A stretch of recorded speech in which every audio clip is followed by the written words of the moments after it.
quadro Saúde Agora, oferecimento Unimed Piracicaba, recebendo hoje a doutora para falar sobre um tema muito importante, viu, gente? Você que está assistindo o programa Piracicaba Agora, a gente vai estar falando sobre saúde bucal materno-infantil. Presta atenção, mamãe e papai. Vai lá. E já conosco aqui a doutora Ludmila Tavares Costa, graduada em odontologia pela Unicamp, palestrante do curso de gestante da Unimed Piracicaba. Doutora, muito boa noite, obrigado pela presença.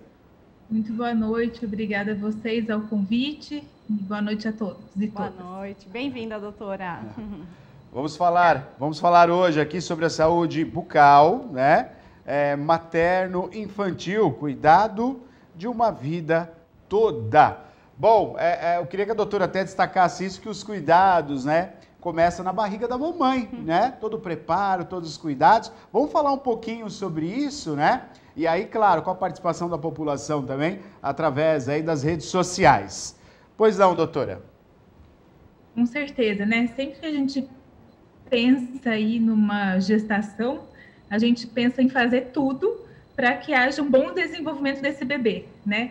E a gente pensa aí em todas as questões de saúde geral, e em fazer um pré-natal médico, que é super importante, né, para que esse bebê se desenvolva bem. E eu estou aqui para alertar que a saúde bucal também é importante, né? Então, para que haja um bom desenvolvimento desse bebê intraútero, a gente também tem que cuidar aí com muito carinho da saúde bucal da mãe. Exatamente, doutora. Queria também que a senhora comentasse um pouquinho quando que precisamos, né, iniciar os cuidados com a higiene bucal desse bebê. Então, pensando, né, que a gente quer que ele se desenvolva bem, então, primeira coisa é a gente cuidar da saúde bucal da mãe. Aham. Então, lá, quando a mãe descobre a gestação, a gente já cuida da saúde bucal dela, para que com ela esteja tudo bem de saúde geral. E também, depois, quando esse bebê nasce aqui para esse mundão, a gente tenha uma saúde bucal dele também boa. Então, essa pergunta, né, ela é muito frequente. Quando que eu tenho que levar meu bebê no consultório pela primeira vez?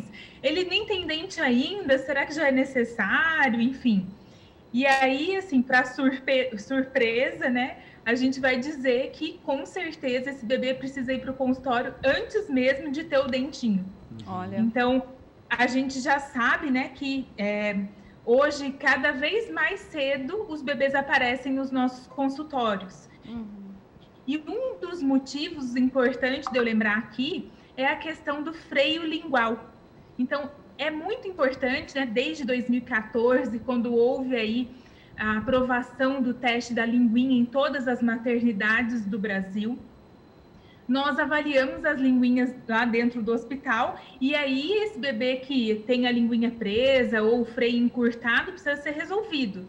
Então, por exemplo, com 2 dias de vida, 1 semana, 1 mês, já pode ser a primeira vez que esse bebê vai para o consultório, sim. Olha. Não precisa esperar o dente. Ô, doutora, e uma dúvida também, né? A saúde bucal, a senhora acabou de dizer que desde a gestação já precisa ter um acompanhamento. Quer dizer, então, que a saúde bucal da mamãe pode afetar, de certa forma, a saúde bucal do bebê? Na verdade, a saúde bucal da mãe pode afetar a saúde geral, tanto da mãe quanto do bebê, né? Olha. Então, a gente tem aí muitos trabalhos, muitas pesquisas científicas mostrando que, por exemplo, uma doença gengival materna, né, uma periodontite, que é o nome técnico dessa doença gengival, pode sim levar, por exemplo, a esse bebê ter baixo peso no nascimento, ou esse bebê nascer antes do tempo previsto para o nascimento. E aí fica aqui, então, um alerta, né, de todas as gestantes cuidarem muito da sua saúde bucal, para o bem dela mesmo, né? A gente sabe o quanto que a saúde bucal vai interferir na saúde geral toda, e também pensando na saúde bucal dela, considerando aí um bom desenvolvimento do bebê, que esse bebê se desenvolva bem, que nasça no momento certo, né, que não tenha aí nada precoce por conta de um prejuízo de saúde bucal da mãe. Perfeito. Doutora, a gente sabe que a amamentação é o principal alimento, né, do bebê, que ajuda nos anticorpos, né? Ajuda aí no desenvolvimento, né? Do bebezinho. Então, amamentar é algo muito importante. Agora, há um mito sobre isso, né? Eu queria saber se é verdade, se é mito ou se é verdade. A questão da amamentação pode causar cárie, doutora? É verdade isso? Então, esse assunto é um assunto que me encanta. Quem me conhece sabe que eu trabalho há anos com aleitamento materno, né? Sou uma super defensora e acredito que todas nós, profissionais da saúde, temos que estar nessa batalha aí, né? De promover, de proteger e de apoiar o aleitamento materno. E aí, esse assunto que você levanta é tão importante porque ele é um grande mito, né? O grande mito é o leite materno provoca cárie. E isso, né, a gente devia colocar bem grande esse escrito mito, não é verdade. Então, o leite materno, pelo contrário, ele tem tantos benefícios para a saúde da mãe quanto do bebê, e um dos benefícios para a saúde do bebê é justamente a proteção de cárie. Olha, que maravilha. Olha só, contrário do que se propaga. Exatamente. Contrário. Que maravilha. O corpo humano é perfeito, né, doutora? Tudo certinho, no tempo certinho, né? E também uma dúvida bem frequente, né? Nessa época de amamentação do bebê, tem a necessidade de fazer algum tipo de limpeza, né, na boquinha do neném? E como seria essa limpeza, efetivamente? Essa pergunta também aparece muito, né? E aí, a resposta para ela é assim, ó. Se essa mamãe estiver amamentando exclusivamente no peito, ou seja, ela não está oferecendo leite, outro tipo de leite, não está oferecendo água, chá, suco, fruta, ela só oferece leite do peito. Mesmo que esse bebê já tenha dentinhos, a gente não tem a necessidade de limpar a boca do bebê. Quando, então, que nós vamos iniciar a limpeza da boca do bebê? Exatamente quando essa mãe passa a oferecer outro tipo de alimento que não o leite materno. Certo. Então, eu vou dar um exemplo aqui de um bebê lá de 6 meses que ainda não tem dentes. Se esse bebê de 6 meses que ainda não tem dentes estiver tomando outro tipo de leite, uma fórmula infantil, seria interessante a gente higienizar a boquinha dele, sim. Porque ali fica parado o resto, né, da fórmula. Aí tem uma imagem bem boa aí para a gente mostrar para as mães, né, como que nós vamos fazer essa higiene, né? Então, nós vamos separar um paninho ou uma fraldinha ou uma gaze para isso, enrolar no dedo, umedecer na água filtrada e nós vamos passar na gengiva, na bochecha, na língua, com a finalidade de tirar o excesso, tirar o resto, né, alimentar que fica ali. Mas lembrando que nós só vamos fazer esse procedimento se esse bebê não estiver recebendo leite materno exclusivamente. Tá. Se ele estiver recebendo outro alimento, eu preciso limpar. E isso vale para suquinho, chazinho, vale também? Sim. Geralmente, né, não é o que nós recomendamos, então o Ministério da Saúde, a Organização Mundial da Saúde, Sociedade de Pediatria, todo mundo que está aí nesse mundo materno infantil, eles recomendam aleitamento materno exclusivo até os 6 meses de vida. E depois continuado até 2 anos ou mais desse bebê.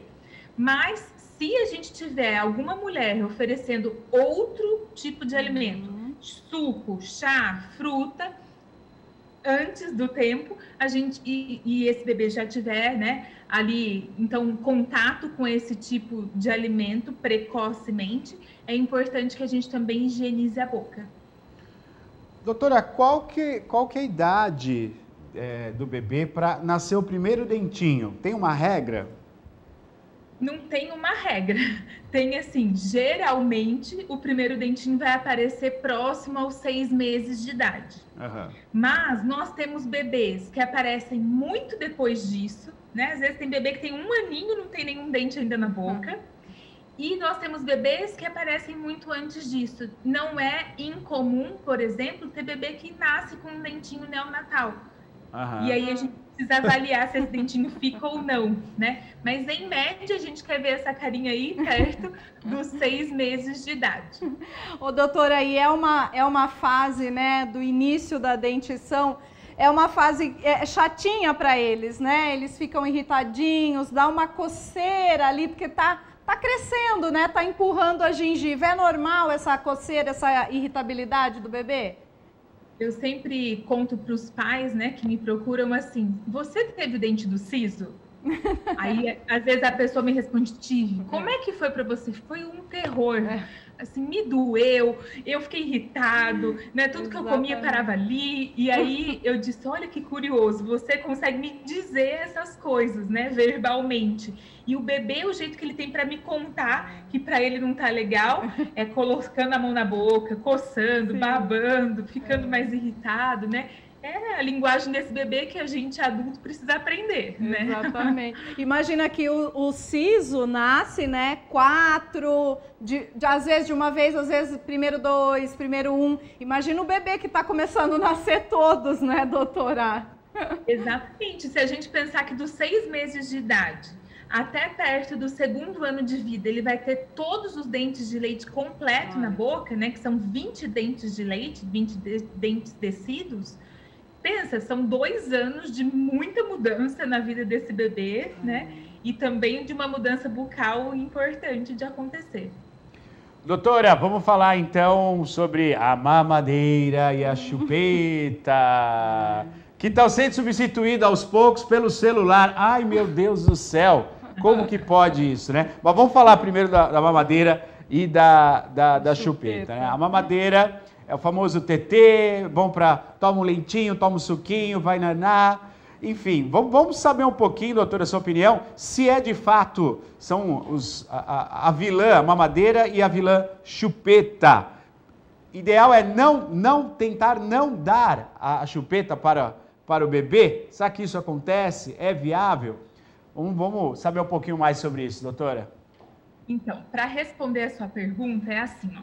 A gente precisa entender o que um bebê faz, né? Então, eu vejo muitas pessoas bastante preocupadas com o choro do bebê, com um bebê que está inquieto, com um bebê que fica irritado, com um bebê que não quer ficar lá no berço sozinho, quer ficar só no colo. Então, a primeira tarefa a se fazer é: o que um bebê faz? Né? O que eu posso esperar de um bebê? Então, no início da vida, eu posso esperar um monte de coisas de um bebê. Só que eu não posso esperar que ele se comunique comigo verbalmente. Então, ele vai falar: mamãe, tá me doendo aqui, ou a minha roupa tá apertada desse lado, ou a minha fralda tá cheia. E a forma como ele tem para me contar essas coisas é através do choro, é através de ficar inquieto, enfim. Então, muitas famílias decidem oferecer os bicos artificiais justamente porque elas não entendem, né? Que é a forma que esse bebê tem de se comunicar. E aí fazem do bico artificial um efeito rolha. Então, o bebê faz, põe a chupeta na boca, né? Para, entre aspas, fechar a boca, acabar com aquela reivindicação, vamos chamar assim. Então, a primeira coisa da gente pensar é entender o que eu espero de um comportamento de um bebê. E aí, é muito importante considerar que até o 3º mês de vida, esse bebê, ele quer estar muito juntinho da mãe, né? Ele quer estar muito juntinho do cuidador primário dele. Então, tem que dar colo. Para eu não dar a chupeta, é possível? Sim, é super possível. Eu conheço muitos bebês, inclusive os meus, que não usaram chupeta, né? Nunca na vida. É possível? Sim, mas que preço eu tenho que pagar? Então, o preço que eu pago é dar muito amor, dar muito colo, dar muito carinho. É a troca que a gente faz. E aí, assim, a grande questão de, só dentista que não gosta de chupeta e mamadeira. Tem um problema com os bicos artificiais, que é, se eu coloco um bico artificial muito precocemente, né, como nós estamos vendo aí nas imagens, eu vou ter toda uma alteração da boca desse bebê. Olha. Então, a língua vai para o lugar errado, os lábios vão para o lugar errado, eu favoreço uma respiração incorreta pela boca, e eu concorro com os movimentos que esse bebê deveria fazer no peito da mãe. Então, se é no peito da mãe que ele deve se alimentar, né, para ter todos os anticorpos, todos os nutrientes, todo o afeto, todo o afago e tudo mais, ele tem que fazer um movimento que a gente chama de ordenha na mama da mãe, onde se eleva a língua, onde se movimenta músculos que são importantes para a extração do leite. E quando eu ofereço um outro tipo de bico, e não importa o bico, eu brinco sempre com os pais, não me importa se ele vem importado, se ele custou não sei quanto, ou se ele custou R$1,99, né? O bico dentro da boca vai colocar toda a estrutura da boca, toda a musculatura num lugar que é incorreto. E aí pode prejudicar todo um processo que é natural, que é fisiológico, que é extrair o leite do peito, por exemplo. A gente tá vivendo um momento muito acelerado, né, doutora? Acho que por causa também do mundo virtual que a gente vive, que é tudo muito rápido, né? As imagens são rápidas, o tempo é tudo muito rápido. A gente, nesse momento, precisa ter paciência. Precisa, né, voltar, baixar um pouco a ansiedade, a aceleração e entender, olhar para esse bebê no tempo dele, né? No tempo natural do ser humano. É a gente adulto que está no tempo acelerado. O bebê está no tempo dele certo. Então a gente tem que respeitar, né, doutora, esse tempinho. Exatamente. Dele. É super importante a gente entender, né, qual que é esse comportamento do bebê, saber escutar esse bebê. A gente fica querendo escutar a palavra, né, de um bebê que só sabe contar pra gente em gestos, em movimento, em choro. Então, é importantíssimo mesmo a gente considerar esse bebê no tempo dele. Doutora, e mais uma dúvida, né, a respeito do dentinho de leite. Nasceu lá aquele dentinho de leite e ele realmente pode doer, né? A criança pode se incomodar com dor. E se sim, existe algum tratamento para essa criança? Essa pergunta ela é fundamental. Por quê? Muitas famílias, infelizmente, ainda acreditam que é dente de leite, vai cair mesmo, não dói, tá tudo certo, então eu não vou tratar, né? E isso, assim, é um grande problema, porque se a gente pensar no processo da cárie, né?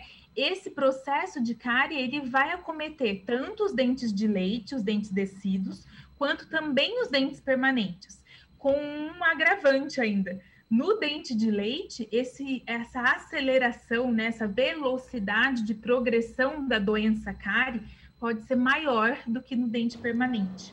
Então, esse é um agravante importante. E o outro se eu considerar que o dente de leite está dentro da boca e que logo abaixo dele, como nós estamos vendo na imagem, está a formação de dente permanente, se eu tiver uma cárie, um processo um processo infeccioso, né, no dente de leite, tudo isso pode ser contaminado por essas bactérias todas. Então, na imagem a gente viu bem, né? Tá o dentinho de leite na boca. Um pertinho do outro, né? Dele. Eu nunca imaginei que fosse assim, doutora. Aqui são os dentinhos de leite e esses aqui de cima são os permanentes, é isso? Exatamente, exatamente. E aí, assim, os dentinhos de leite, eles começam a ser formados lá dentro da barriga da mãe ainda, né? Com esse bebê intraútero, perto lá da 6ª semana de vida intrauterina.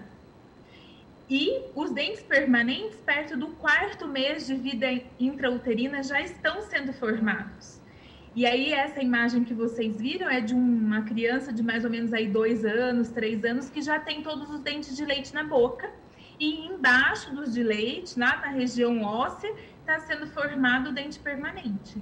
Olha então, fica aí importante demais tratar do dente de leite, né, do dente descido, justamente pela proximidade, pelo risco que se tem de ter cárie ou contaminação depois nesse dente permanente, né? Que legal, muito interessante. Doutora, vamos falar agora de um dia importante, né, que vai ser celebrado aí dia 20 de março, né, que é o World Dental Federation, o Dia Mundial da Saúde Oral, né, que tem como lema esse ano, esteja orgulhoso da sua boca. Doutora, tem jeito da gente sentir orgulho da nossa boca, né? Tem uma representatividade essa frase, esse tema desse ano? Precisa ter, né? A gente tem orgulho de tanta coisa na vida e uma das coisas para se orgulhar é a nossa saúde bucal, é o nosso cartão de visitas, né? Agora nós estamos um pouco comprometidos aí com esse cartão, por conta do uso das máscaras, né? Sim. Mas mesmo assim, a gente precisa muito cuidar da nossa saúde bucal, estar sempre considerando que a saúde começa pela boca, né? E ela começa pela boca sempre, desde lá da gestante, o bebê, o adulto, o idoso. O quanto que a gente tem de prejuízo quando eu tenho uma doença bucal, considerando todo o nosso corpo, né? Uma bactéria bucal que pode ir até o coração e trazer ali uma endocardite bacteriana, né? Difícil ali de controlar. Então, quanto que quem está na boca pode estar circulando por todo o corpo. E aí, dizer, né, nesse lema aí da campanha da Federação Internacional que tenha orgulho da tua boca, é te chamar para falar assim, olha, cuida dela. Considere que é ela que te coloca em qualidade de vida, né? A campanha traz aí esse site onde as pessoas colocam essa moldura no sorriso, né? Para realmente chamar, olha, esse é o meu cartão de visitas, essa é a minha forma de qualidade de vida. Então, tem aí em várias línguas a campanha e o site também depois pode ficar disponibilizado, vale a pena, né? A gente circula tantas coisas nas nossas redes sociais, por que não circular aí o orgulho do nosso sorriso, né? É isso aí. Tem até a fotinho da doutora ali, que também tem, ó, o cartão de visita muito bonito, viu, doutora? Olha lá. Obrigada. Muito bom, doutora Ludmila Tavares da Costa, graduada pela odontologia, né? Em odontologia pela Unicamp e é palestrante no curso de gestantes da Unimed Piracicaba. Quero agradecer a sua participação aqui, trazendo essas informações até o público do Piracicaba Agora. Muito obrigado, viu, doutora? Eu que agradeço o convite, a disponibilidade, o espaço, né, de poder falar de saúde bucal num momento aí que a gente está todo atento à nossa saúde geral. Muito obrigada mesmo. Muito obrigado. Perfeito. Forte abraço, excelente final de semana. Obrigado, doutora. Obrigada, doutora. Saúde Agora, oferecimento Unimed Piracicaba. Tem mais um recadinho da Unimed, né, Maria? Exatamente, Neto. Olha, a Unimed Piracicaba conquistou o selo Diamante de qualidade. Por conta de sua gestão sólida e transparente, a Unimed Piracicaba recebeu importante certificação de qualidade concedida pela Unimed do Brasil, o selo Diamante Hospital Unimed de Sustentabilidade. Participaram da seleção 65 cooperativas e apenas 7 conquistaram o título Diamante na região Sudeste. Para nós, figurar entre os melhores no sistema Unimed é motivo de muito orgulho, porque queremos sempre proporcionar os melhores serviços assistenciais aos nossos mais de 180 mil beneficiários da cidade e região, disse o presidente da cooperativa, Dr. Carlos Youssef. Ainda segundo o dirigente, a certificação Diamante, exclusiva para hospitais do sistema da instituição, oferece um alinhamento da unidade, as tendências de mercado e a busca constante pela excelência no atendimento de pacientes. Mantemos práticas robustas de gestão e atuamos de forma consciente, impactando positivamente na recuperação, na reputação, valorização e competitividade da marca, destacou o Dr. Carlos. Ainda de acordo com o Youssef, a ação determinante para a conquista do selo Diamante, certificação máxima na categoria, é a melhoria contínua de processos que atendem às necessidades sistêmicas, ambientais e normatização de atividades que trouxeram a satisfação total dos públicos interno e externos da instituição. Um de nossos últimos projetos foi a implantação do moderno e completo centro obstétrico no Hospital Unimed para o parto humanizado, além de outras salas exclusivas para atendimento de mães e bebês com aparelhos de última tecnologia, completou Dr. Carlos Youssef. Parabéns a todos da Unimed Piracicaba. Parabéns, merecido o selo, né, do Hospital Unimed aí de sustentabilidade Diamante. A gente fica muito feliz, né, com toda certeza. Parabéns.